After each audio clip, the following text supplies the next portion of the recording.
Bonjour, aujourd'hui nous allons nous jeter sur la bénédiction comme jamais auparavant. C'est la deuxième partie.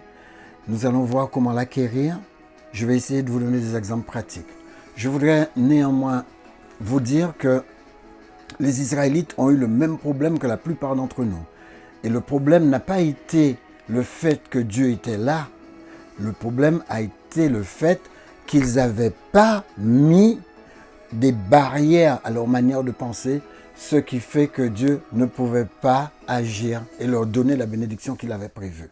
Alors vous avez bien compris, si vous ne mettez pas un cadre dans votre esprit, Dieu ne tolérera pas que sa bénédiction soit installée sur une terre qui ne sait pas le gérer.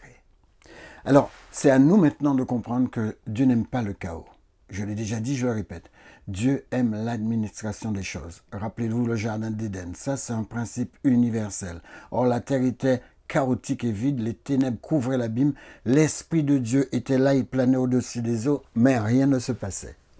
Rien ne se passait parce que même si l'Esprit de Dieu est présent à côté de vous et que vous n'avez pas structuré votre pensée pour recevoir ce que l'Esprit donne, vous n'aurez rien. Ben oui, vous serez protégé. Ben oui, il y aura tout ça autour de vous. Mais malgré la protection, vous ne vous développerez pas, vous n'aurez pas la croissance escomptée. Jésus aime l'ordre. Rappelez-vous, Jean 6, verset 12, il dit, lorsqu'il fut rassasié, il dit à ses disciples, ramassez les morceaux qui restent et que rien ne se perde. Jésus aime l'ordre. Même quand ils sont venus au tombeau, Jésus avait plié le linceul qui le couvrait, il avait tout plié, il avait mis ses vêtements bien pliés, le linceul bien plié avant de partir. Les amis, ça nous rappelle une chose. Nous devons toujours essayer de comprendre là où nous sommes pour pouvoir recevoir la bénédiction de Dieu. La bénédiction de Dieu n'est pas mise dans n'importe quel récipient. Alors, je vais essayer de remettre un petit peu cela dans l'histoire. Les Israélites quittent l'Égypte. Ils partent vers la terre promise. En chemin, Dieu produit beaucoup de miracles. Mais qu'est-ce qui se passe? Ils arrivent devant cette terre promise. Les 10 personnes sont envoyées avec 2 autres, Josué et Caleb. 12 personnes sont envoyées. 10 personnes reviennent et ils nous donnent exactement la mentalité de quasiment tout le peuple. Quelle était cette mentalité? Qu'est-ce qu'ils nous ont ramené? La première chose qui prouve votre mentalité, c'est comment vous vous voyez. Comment vous êtes, comment vous vous voyez. Dieu comprend ce qui se passe à l'intérieur de vous. Et Dieu voit ce que parfois vous ne dites pas. Est-ce que vous êtes capable de ne pas vous voir comme les Israélites? Les Israélites, Dieu les emmène en bénédiction. Ils ont beaucoup de choses à gérer. Ils doivent avoir des mentalités de prince pour le gérer.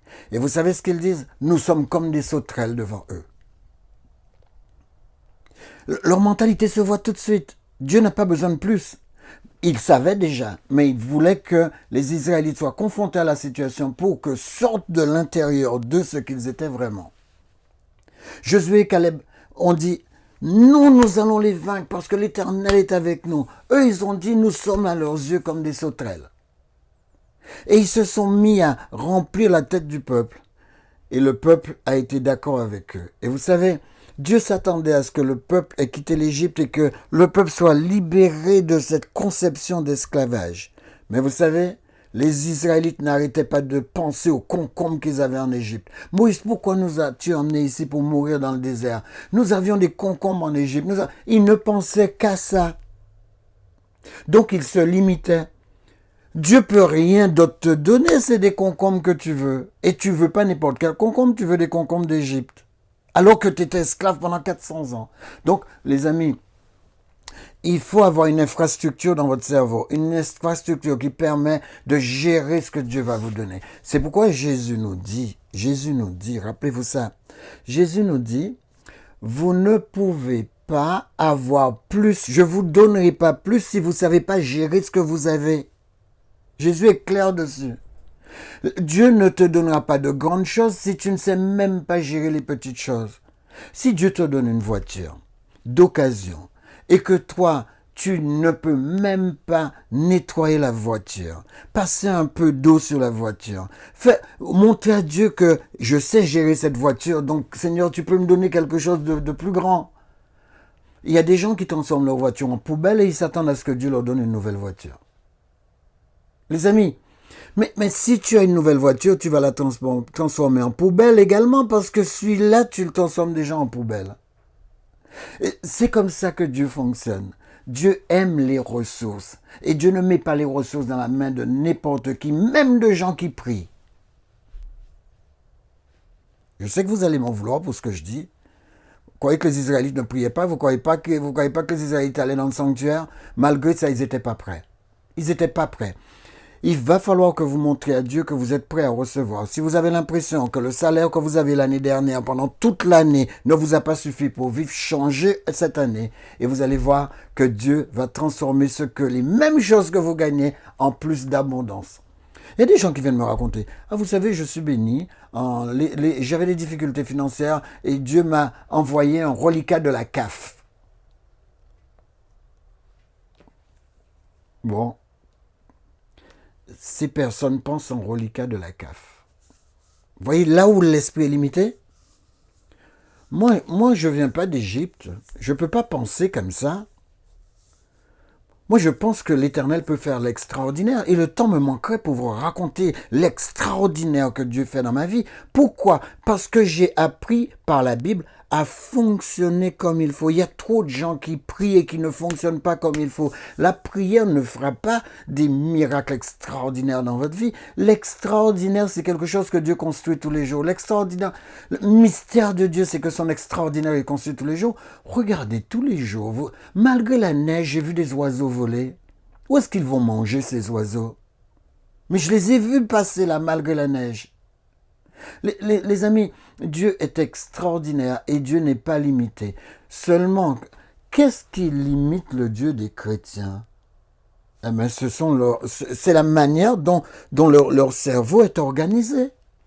C'est tout. Et vous savez, vous dites à un chrétien que ça, c'est pas convenable. Vous savez ce qu'il vous fait? Oh, mais écoutez, ça fait des années que moi j'entends. Là, je peux pas vous suivre parce que, voilà, mon pasteur, c'est leur Dieu, hein, c'est leur Dieu. Moi, j'ai d'autres personnes, c'est mon prêtre, le prêtre, il a dit ça. Mais vous êtes des enfants de Dieu. Vous êtes des enfants de Dieu. Les enfants de Dieu sont autonomes. Les enfants de Dieu, ils font comme les Béréens. Et ils vont examiner l'écriture, mais vraiment examiner l'écriture, pas avec émotion là, hein. Vraiment examiner l'écriture pour voir si ce qu'on leur dit est exact. Vous savez, vous pouvez tromper les gens comme vous voulez, il y aura toujours des trompés bien contents. Il y a des gens qui vont se révolter, mais il y a des gens qui vont être des trompés bien contents. J'aime bien cette phrase. Les amis, vous devez changer d'état d'esprit et c'est ce que j'essaie de faire avec vous là ce matin. Le principe qu'il y a là, c'est que je vous ai dit la dernière fois, pas de bénédiction sans infrastructure de la pensée. Si vous ne construisez pas, si vous ne structurez pas votre pensée, vous ne pouvez pas recevoir la bénédiction de Dieu. C'est le premier endroit qu'il faut structurer. Mais c'est pareil dans tous les cas de figure. Si vous ne structurez pas votre maison, eh bien vous allez avoir le chaos partout. Si vous ne structurez pas votre relation avec votre conjoint, avec vos enfants, si vous ne le structurez pas, vous aurez encore le carreau qui va s'imbriquer dedans. Les amis, si vous ne structurez pas votre finance, ça va être chaotique pareil. Il faut structurer aussi votre santé. Si vous ne structurez pas votre santé, regardez, je connais plein de gens qui ont un état d'esprit. Une personne me disait, ah vous savez, la voiture roule avec de l'essence, eh bien le corps doit rouler avec de l'alcool. Vous croyez qu'il faut répondre à ça? Non. Dans quelques années, il sera dans le mur. D'ailleurs, quand je l'ai rencontré, il était déjà à moitié dans le mur. Vous ne pouvez pas répéter ces genres de choses. Vous ne pouvez pas structurer votre vie autour d'un punch. Vous ne pouvez pas structurez votre vie autour d'une bouteille d'alcool, de vin, de whisky, et quoi que vous avez une certaine prééminence parce que vous buvez du whisky. Non mais, les amis, soyons sérieux. La santé aime ce que Dieu a mis de naturel.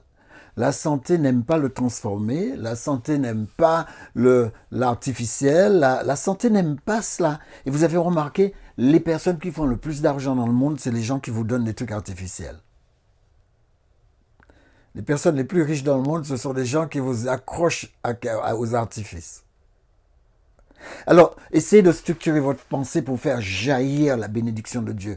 La bénédiction de Dieu équivaut à l'abondance. Rappelez-vous, Proverbe 10, verset 22, c'est la bénédiction de Dieu qui enrichit et il ne le fait suivre d'aucun chagrin. J'aime trop ce passage. Si vous faites de la place, pour Dieu, vous allez être bénéficiaire.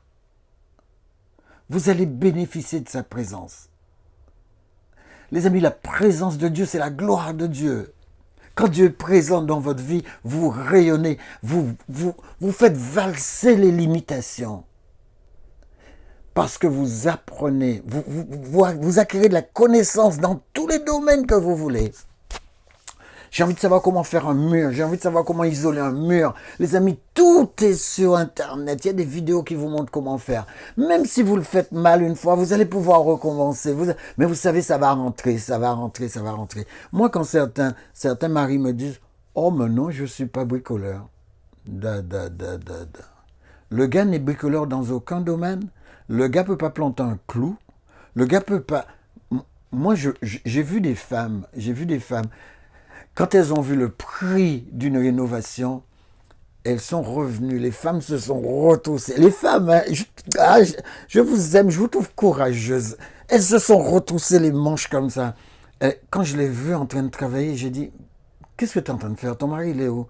Ah non, mon mari a dit qu'il n'est pas bricoleur. Mais comment vous pouvez dire ça? Au moins, venez tenir l'échelle pour que la dame ne tombe pas. Je ne sais pas, moi. C'est du n'importe quoi. Les amis, le sanctuaire, quand il a été construit, il a induit la présence de Dieu 24 heures sur 24. Construisez votre pensée, mettez des infrastructures, mettez des barrières à votre vie et Dieu va s'installer 24 heures sur 24 en vous. Je vous assure, si vous avez la grâce de Dieu, vous serez comme moi, vous allez rire tous les jours, vous allez être bien. Même quand des choses me touchent, des choses difficiles, telles que le décès, pourquoi est-ce que je garde un cœur comme ça? Parce que pendant des années, je me suis structuré. Je me suis dit, ça passe, ça passera pas. Dieu a dit de faire le deuil en 30 jours, je vais obéir à ce qu'il dit. Même si, comme Moïse, je dois le faire en 2 mois, mais je le ferai en 2 mois. Mais je ne ferai pas le deuil en 15 ans. J'ai rencontré des gens, ça fait 11 ans que leur fille ou leur fils sont morts. Et quand le jour où ils sont morts avec eux. Ils ont détruit toute leur vie. Au point que leur famille ne veut plus avoir contact avec eux. Parce que les gens n'aiment pas avoir contact avec des gens qui sont déjà décédés alors qu'ils sont encore sur pied. Non, les gens n'aiment pas ça. Alors, les amis, la bénédiction se déverse si et seulement si vous êtes prêts à le recevoir.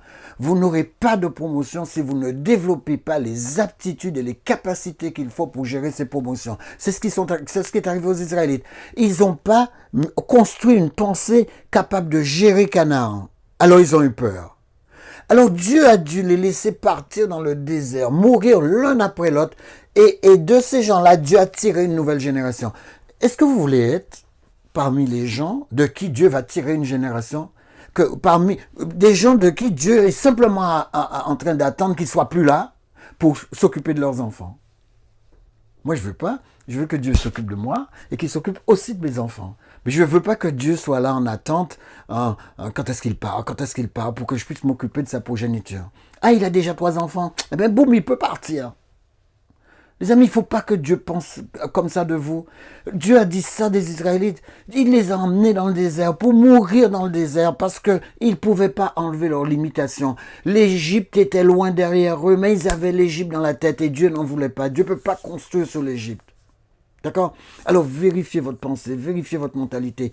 Pas de bénédiction avec un cerveau limité. Ça ne marche pas. Oui, bien sûr, il va vous donner la capacité de respirer, il n'y a pas de problème à ça. Vous allez dire ça, c'est la bénédiction. Mais il vous dit, la bénédiction amène à l'abondance. La bénédiction amène à la richesse. Le texte, il est clair.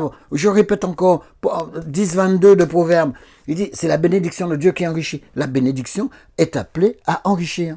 Il est appelé à faire croître, dit Jésus, à faire croître dans tous les domaines. Physique, spirituel, intellectuel, social, moral, tout ce que vous voulez. Dieu, la bénédiction de Dieu, croissance continue, croissance continuelle, croissance ce que vous voulez. Mais croissance, s'il n'y a pas de croissance, arrêtez, il n'y a pas de bénédiction. Vous arrivez 40 ans plus tard, vous voyez quelqu'un toujours dans sa même galère et il vous dit, je suis béni du Seigneur. Ah oui, tu ris, tu manges, ouais, si tu veux, ouais, tu bois de l'eau, ouais, il y a l'eau qui coule sur ton jardin, ouais, tu es béni du Seigneur. Mais punaise, ça fait quoi pour toi? Si moi je reviens 20 ans plus tard et le ruisseau est toujours en train de couler là, tu n'as jamais encore eu une idée pour faire en sorte que cette bénédiction t'amène une abondance? Moi j'ai un ruisseau qui coule sur mon terrain, 40 ans plus tard, je suis là avec toujours le ruisseau qui coule sur mon terrain. Mais c'est quoi ce truc? J'ai rien fait avec ce ruisseau. Les amis, cette bénédiction est tellement grandiose. La bénédiction de restructurer votre cerveau, tellement grandiose. Vous-même, vous ne savez pas où ça peut vous emmener. Vous-même, vous ne savez pas. Et que les gens, si vous apprêtez, avec ce que je vous ai raconté, à commencer à structurer votre pensée pour pouvoir diriger la bénédiction que Dieu vous donne, vous verrez que c'est la chose la plus importante que vous allez faire pour votre vie durant ces 20-30 dernières années, en prochaines années qui arrivent. Les amis, vous ne développez pas d'abondance tant que vous ne construisez pas un système, une structure capable de l'administrer. Les amis, Dieu ne donne pas des choses que vous ne pouvez pas administrer. Alors vous allez perdre votre temps à lui demander des choses que vous ne savez pas administrer. Avant de demander quoi que ce soit à Dieu, structurez votre pensée, structurez votre imaginaire, structurez tout pour le recevoir. Si vous ne pensez pas à l'administration des choses, Dieu ne vous donnera rien. Avant de prier pour un travail, assurez-vous que vous avez les compétences pour le mener à bien. Je sais que certains croient qu'ils vont tromper leur employeur, mais avec le temps, il va voir où vous l'avez trompé. Et avec le temps, il se débrouillera toujours pour se débarrasser de vous. Les amis, les domaines de croissance sont autour de nous. Dieu ne vient pas mettre la croissance pour qu'elle explose toute seule. Dieu a besoin de vous pour pouvoir développer la bénédiction qu'il met entre vos mains. Avant de demander à Dieu pour un conjoint, assurez-vous que vous avez la capacité pour la rendre heureuse ou le rendre heureux. Ne courez pas pour demander « Ah, j'ai besoin de mari parce que vous avez des besoins émotionnels. » Non. Assurez-vous d'avoir ce qu'il faut pour mener cette bénédiction à bien. Moi, je vois plein de personnes qui ont épousé quelqu'un parce qu'ils avaient des besoins, mais ça n'a rien donné. Avec le temps, ça a plutôt clashé. Même après 25 ans de vie commune, ils se sont séparés. Et je le vois constamment. Regardez autour de vous, faites le bilan autour de vous. Plus d'une personne sur deux sont dans ce cas-là. Des mariages qui ont capoté, des mariages qui ont amené beaucoup de stress, des mariages qui ont amené beaucoup de douleur dans les entrailles, douleur dans la tête, des mariages qui rendaient les gens fous. J'ai vu d'autres personnes me dire « Oh Lambert, je ne vais pas me marier, je vais vivre comme ça et puis ça va être mieux. » Ils ont eu les mêmes déboires. Les amis, mariés ou pas mariés, si vous n'êtes pas dans votre tête développé pour pouvoir gérer les capacités qui amènent ce mariage à l'explosion, vous allez toujours pleurer sur la décision que vous avez prise.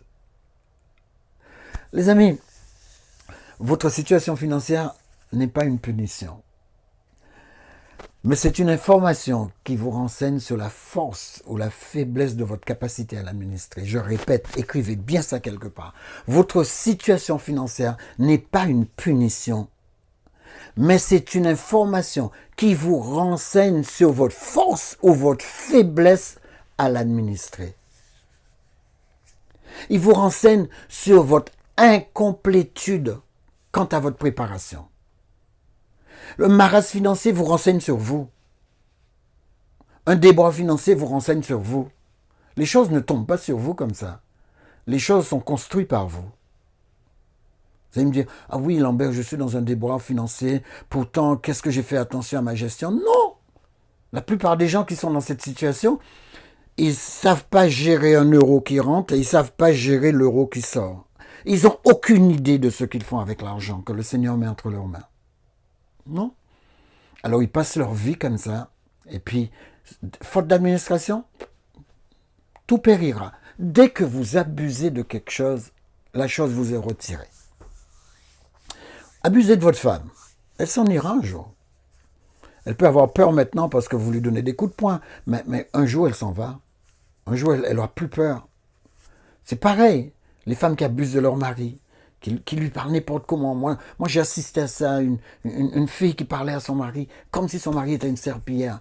Elle lui parlait devant nous comme ça. J'avais honte de ce qu'elle disait de ce jeune homme. J'ai essayé de la prendre à part, j'ai essayé de lui dire, on ne peut pas parler comme ça à un homme, etc.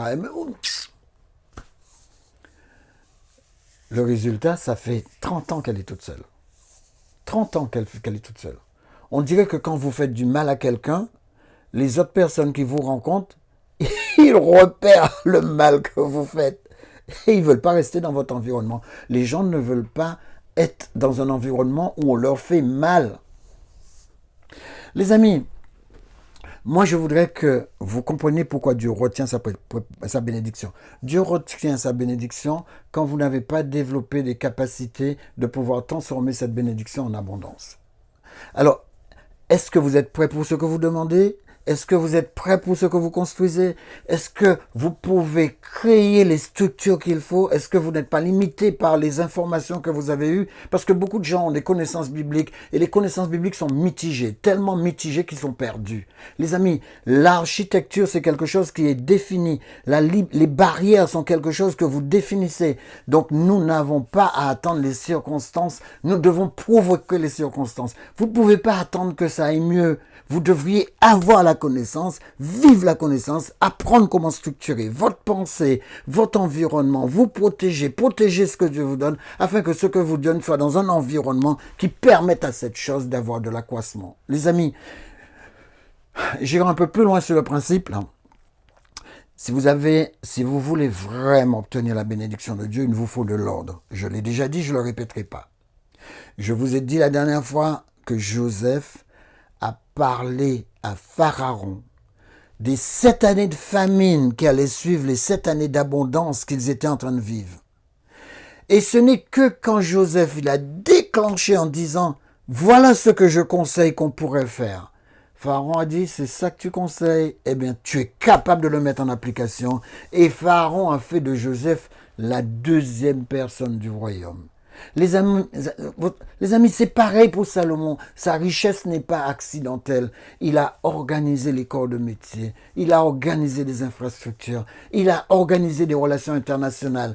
Il a été un architecte d'un système capable de générer et soutenir la prospérité, pas seulement de lui, mais la prospérité de son peuple. Un homme, il a structuré les choses pour que son peuple puisse prospérer avec lui. Dieu ne bénit pas le chaos, je le répète. Il multiplie ce qui est ordonné. Les amis, les efforts systématiques produisent des résultats systématiques. Ben, vous avez vu systématique, c'est-à-dire qu'ils sont dans un rituel, ils sont dans une répétition, ils sont dans une habitude. C'est ce qui donne un caractère. Les amis, l'argent n'est pas un animal sauvage, incontrôlable. C'est pas vrai. Il faut que vous mettiez une structure en place pour l'apprivoiser. Il faut que vous le mettiez sous contrôle. L'argent est prédictible. La manière dont vous agissez avec l'argent, c'est comme ça que l'argent va donner ou non des résultats. Les amis, on doit le mettre sous contrôle, je l'ai déjà dit, parce que l'argent suit des règles. Et ces règles, c'est vous qui devez les imposer. C'est vous qui devez les imposer. La Bible dit que si vous managez mal l'argent, si vous n'avez pas de discipline financière, l'argent se fait des ailes. L'argent se fait des ailes. L'argent s'envole, l'argent s'en va. C'est comique comment Salomon dit ça, mais c'est une réalité. Alors, je vais vous donner quelques règles, ne serait-ce que sur une base financière, parce que je sais que c'est là que la plupart des gens ont des vrais problèmes. Les croyants ont beaucoup de problèmes par rapport à la gestion financière. Alors, je vais vous donner quelques paramètres. La première chose que vous devez savoir, c'est que vous devez contrôler l'argent. Pareil pour votre santé, vous devez contrôler votre santé. Il y a des personnes qui ne savent même pas qu'ils n'ont pas de magnésium. Ils ne savent même pas. Ils ne se rendent pas compte que quand j'ai pas de magnésium, eh bien voilà, quand j'ai pas la quantité de magnésium qu'il faut, il y a des symptômes qui tombent. J'arrive pas à dormir, j'ai du mal. Et ce que je suis en train de dire, n'allez pas vous-même aller courir chercher beaucoup de magnésium, c'est pas ce que je dis. Je suis en train de vous dire ce qui peut vous arriver. Vous pouvez mal dormir si vous n'avez pas de magnésium. Si vous pouvez avoir des crampes si vous n'avez pas de magnésium. Et je m'arrête là parce que j'ai peur que des gens aillent se faire des automédications. Alors, si vous avez un problème, vous voulez savoir si vous avez un problème de magnésium, eh bien vous m'appelez. Vous m'appelez, vous faites un organotest et la machine vous dit tout de suite si vous aviez le magnésium qu'il faut ou pas. Alors n'allez pas faire une automédication. Alors, première chose, je reviens au financier. Règle financière de base. Savoir d'où vient chaque euro que vous avez. Vous devez avoir un papier avec ça noté. D'où vient cet argent? Et vous devez avoir une deuxième case. Où va cet argent? D'accord? C'est pourquoi je vous ai dit, si vous voulez vous enrichir, ne dépensez que 80% de ce que vous gagnez. Je répète ça tout le temps, jusqu'à ce que ça rentre dans votre tête. Chaque fois que vous avez un chèque, chaque fois que vous avez un virement, aujourd'hui c'est des virements, dites-vous que vous devez dépenser que 80%.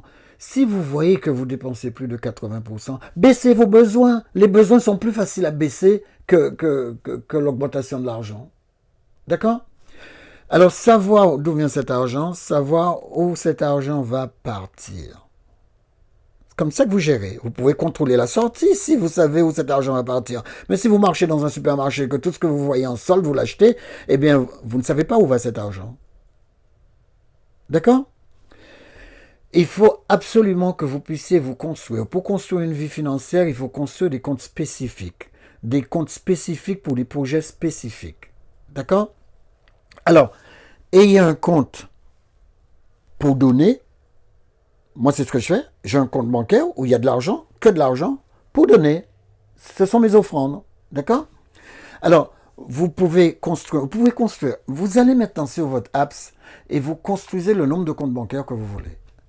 Alors, choisissez un ou deux et construisez. Construisez pour vos projets de construction de maison ou votre projet ne dites pas je vais faire un projet de mariage. Non, construisez pour les projets que vous avez. Les projets de mariage, c'est ensemble avec l'autre personne que vous faites ça. D'accord? Mais pour vous, vous devrez avoir un budget qui recouvre les différentes choses où vous allez. Et tous ces comptes bancaires doivent avoir que 80% de vos avoirs. Vous devez avoir un compte à côté qui n'est pas un compte que vous dépensez, c'est un compte d'épargne. Comme son nom l'indique, c'est un compte que vous pouvez emprunter. Vous pouvez le mettre en PEA, vous pouvez le mettre en ce que vous voulez, selon le projet que vous avez. Mais c'est de l'argent que vous ne pouvez pas toucher. Aujourd'hui, vous allez, comme la Bible dit, mettre 20% à côté. Mais, bon, la Bible dit 10%, 10%. Mais vous allez mettre ces 20% à côté. D'accord? Vous allez voir que dans la Bible, il y a cette histoire de 10%, 10%, 20%. Mais vous, aujourd'hui, comme vous n'avez pas ce système, vous mettez ces 20% à côté. Moi, c'est ce que je fais. Je vous dis par où je suis passé. Donc, une fois que vous avez mis ces 20% à côté, c'est intouchable. Même dans les 80%, vous avez déjà mettre vos imprévus. C'est un accident, vous allez mettre déjà vos imprévus. Mais là, vous allez mettre tout ça dans les 20%, tout votre avenir est dans ces 20%. Quand le banquier va regarder ces 20%, c'est là qu'il va vous prêter de l'argent pour acheter une maison ou acheter ce que vous voulez. Parce qu'il a vu que vous êtes un bon gestionnaire. Mais si vous n'avez rien à côté, vous allez dire « Oh, mais faites-moi un crédit à 100%, le banquier tremble. » D'accord? Donc, avoir des comptes pour des projets précis. Et restez dans votre précision. Restez dans votre acquis. Ne changez pas d'idée parce que d'autres personnes vous ont donné des idées. 4e point. Mesurez vos progrès financiers régulièrement. Oui, comme moi, vous avez un jour de Shabbat, un jour où vous ne vous intéressez pas à l'argent, à rien du tout. Mais ça, c'est votre jour de repos. Mais les autres jours de la semaine, intéressez-vous aux progrès réguliers de vos finances. D'accord? Même si c'est pendant 1 heure. Alors ensuite, 5e point, vos réajustements doivent être faits en fonction des résultats que vous avez. Réajustez votre système. Par exemple, moi, je ne mets plus que 20% à côté, je mets beaucoup plus parce que mes enfants sont déjà plus là. Alors, je peux mettre beaucoup plus que ces 20%, mais vous mettez ça dans votre tête. Un jour, vous mettrez 21%, un jour 22%, un jour 25%, mais ne revenez pas en arrière. Hein. Avancez tout doucement à votre rythme, mais regardez votre argent fructifier. Regardez votre argent. Ensuite, vous pourrez investir. Mais pour l'instant, vous allez faire ce que la Bible vous dit. Mettre cet argent à côté. Vous devriez jamais manquer d'argent. D'accord? Alors, point suivant, 6e point, planifiez vos opportunités et vos urgences. D'accord? Toujours dans les 80%. Planifiez vos opportunités. Faites des pourcentages. 5% sur ça. Faites des pourcentages. Mettez ces pourcentages, dispatchez rapidement ces pourcentages sur les comptes que vous avez désignés en fonction de ce que vous voulez atteindre. D'accord? Donc, et pas un bon mois, provoquez-le. Par exemple, ce mois-ci, vous pourrez dire, avec mes 20%, je vais mettre 10 euros de plus. Planifiez, provoquez. Dites au lieu d'acheter telle glace, tel truc, boum, je prends cet argent, je mets là. Certaines personnes ne savent pas ne pas dépenser, comme si c'était un virus. Alors, essayez d'avoir des règles. Et voilà, je vous ai donné les règles financières de base. Les résultats, pareil. Si jamais vous faites ce que je viens de vous dire là, avec les règles que je viens de vous donner, regardez les résultats. Vous n'aurez pas seulement ces 20% qui croissent, mais vous allez voir des opportunités apparaître. Un jour, le banquier pourra vous appeler et vous dire « Madame, nous venons d'avoir ça, ça, ça. Regardez, vérifiez bien. Cela va dans tel état. » Les gens viennent vous appeler, les gens viennent vous voir pour vous dire « Écoutez, on peut vous aider. » Oui, il cède aussi, le banquier cède aussi, mais n'allez pas écouter les charlatans. Plein de charlatans sur Internet. Dès que vous voyez que l'argent vous brûle les doigts, vous allez leur donner. Non, il faut arrêter ça. Les amis, deuxième, au niveau des résultats, vous allez avoir des opportunités qui vont apparaître. Ça, c'est le premièrement. Deuxièmement, on va vous faire des meilleures propositions. Vous allez voir, dès que les gens voient, vous savez que quand vous commencez à avoir de l'argent, vous savez que les gens le voient, ils le voient dans votre attitude. Vous savez que l'argent change l'attitude des gens? L'argent vous donne plus de sourire, parce que vous savez que là, vous protégez vos enfants, là, vous protégez... L'argent vous donne sourire pour l'avenir, vous êtes toujours joyeux. On a beau dire, certaines personnes me disent « Ah oui, mais quand je suis avec Dieu, c'est là que je suis joyeux. » On voit qu'ils font un gros effort. Ils font un gros effort pour être joyeux devant vous, parce que vous voyez que les rides de leur visage ne sont pas des rides de joie. D'accord? Alors, troisièmement, vous allez avoir de bons flux financiers. Ils vont s'imposer à vous. Ils vont s'imposer à vous. Vous n'aurez plus d'histoire de payer des intérêts pour des découvertes. Vous aurez tout ça, ça va être terminé. Quatrièmement, de l'argent organisé attire plus d'argent. Les gens viennent vous voir. Moi, il m'est arrivé combien de fois que mon banquier m'a appelé pour pouvoir me dire, écoutez, vous n'avez pas un autre projet pour qu'on puisse vous donner ça, vous donner ça, vous donner ça, pour un prêt. Non, j'ai dit non, je n'en ai pas besoin. Maintenant, j'ai plus besoin de ça. J'avais besoin de ça quand j'étais plus jeune et que je concevais des choses. Maintenant, j'ai plus besoin de ça. Alors, c'est vrai que quand vous organisez vos finances, les gens le voient. Ils le voient dans votre attitude. Les gens aiment faire confiance aux gens qui sont organisés. Les amis, puisque notre heure est passée tellement vite, je crois que je vais faire une troisième partie sur la bénédiction parce que j'ai envie que vous soyez bénis en 2026. Mais dites-vous que le volume que vous allez mettre en place, les structures que vous allez mettre en place, ils vont se remplir. Alors, mettez en place de grands volumes. Mettez en place de grands volumes. Rappelez-vous ça. Rappelez-vous toujours ça. La bénédiction est conditionnée par le contenant et vous devriez avoir le contenant adéquat pour recevoir plus de bénédiction. Plus vous avez de grands contenants, plus vous avez de grandes idées, de grands projets, plus vous en avez de grands, bien sûr, vous avez de grands projets après avoir fait des petits. Si vous êtes fidèle dans les petits, Dieu vous permettra de faire les grandes. Mais ne courez pas faire des grandes qui vont être une vraie malédiction pour vous. Hein. Si vous ne savez pas faire des petits projets et que vous allez gérer des grandes, mais les amis, Je vous parlerai de ça plus en détail la prochaine fois. Mais je voudrais